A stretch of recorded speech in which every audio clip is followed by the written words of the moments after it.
program you are about to see is confidential. You are expected to assimilate the information provided in the next half hour as we search our souls and lay bare the problems of Greater Miami. You are instructed to guard this information from outside eyes until we have accomplished the changes envisioned in Upward Miami.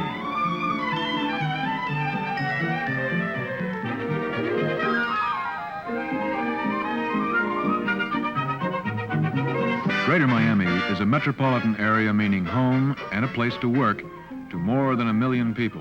We know that most of that million moved here from somewhere else over the last 20 or so years.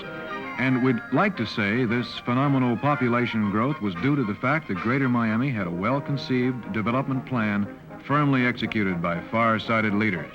We'd like to say that, but it isn't true. Miami just grew from 1915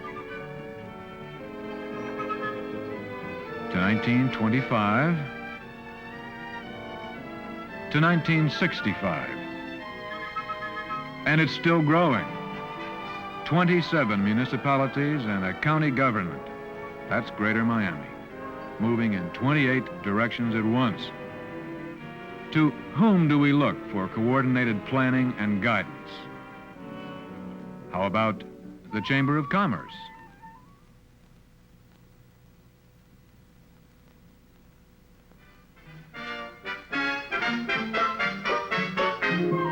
Now that's a question so good the Chamber of Commerce is asking it of itself. This is the study committee of the Miami-Dade Chamber of Commerce, brought into being when it became apparent that the Chamber was caught in the same riptide as the municipal government structure. Like an amoeba following the easiest course, the Chamber had, over the years, divided itself into many sub-chambers or councils, each pursuing its own aims from its own regional or economic point of view. Only rarely could the organism pull itself together for coordinated attack on a single problem. When it did, the Chamber's efforts met with monumental success. More often, different councils and regional chambers found themselves hopelessly snared in opposition. The base chamber in downtown Miami gradually became little more than a central dues collecting facility. Now, if that's an overstatement, it serves to show the direction and the condition of the Miami-Dade Chamber of Commerce at the close of 1967. But as of now, that's history. What you will see now is a new chamber reforming and rededicating its efforts to coordinated action. After 3 months of frequent meetings in Miami, the study committee shifted to an island on the west coast of Florida, chosen for this top-level meeting because of its isolation from day-to-day business pressures.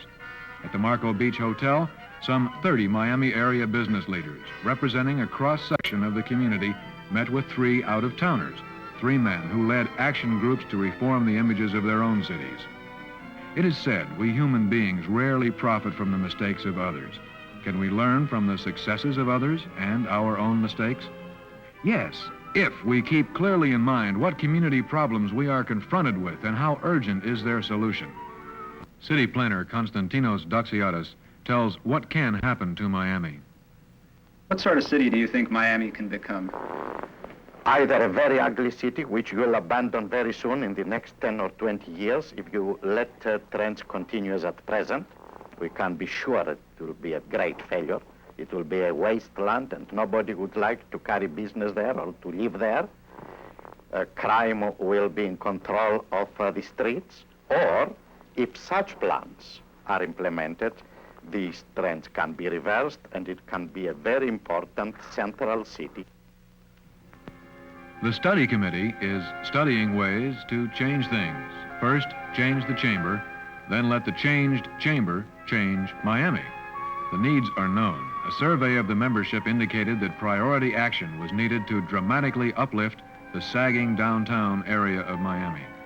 The Chamber of Commerce will be the clearinghouse of ideas to avoid having other groups working at cross purposes, and an action-oriented committee will be named to make a plan and ramrod it into being.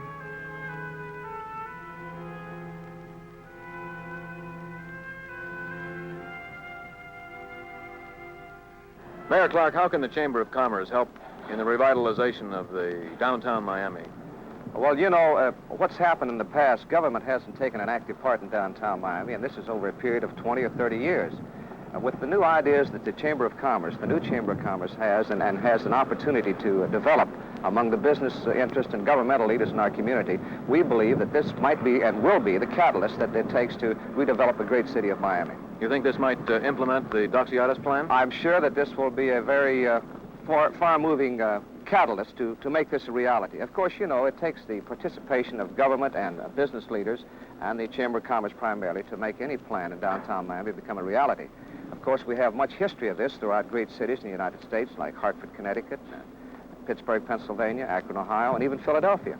Yes, we've learned And that. it's a combination of the effort between the Chamber of Commerce and the business leaders and also government, merging their thoughts together to come up with a realistic plan, an objective plan, and something that is practical and not out of reason. This will take good hard work, won't it? It will, and in fact, we've been working on this very diligently for the past 2 years with the Doxiadis plan.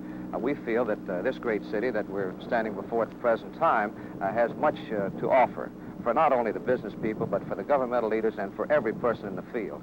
We know that the Doxiadis plan may have a few bad portions to it, but we're going to implement and try to implement as much as will complement the city of Miami. Thank you, Mayor Clark. Thank you so much, Wilson. Can a city that wants to maintain its fresh air, clean water, expect to attract industry? You bet it can. Miami can, and here's how. Climate, environment, and living conditions are rapidly becoming some of the top considerations of potential industry. Such factors influence the ability of firms to attract key personnel as well as individual productivity, which is the key to successful business operation. Even though we lead the nation in increase for new manufacturing plants, we've just scratched the surface on realizing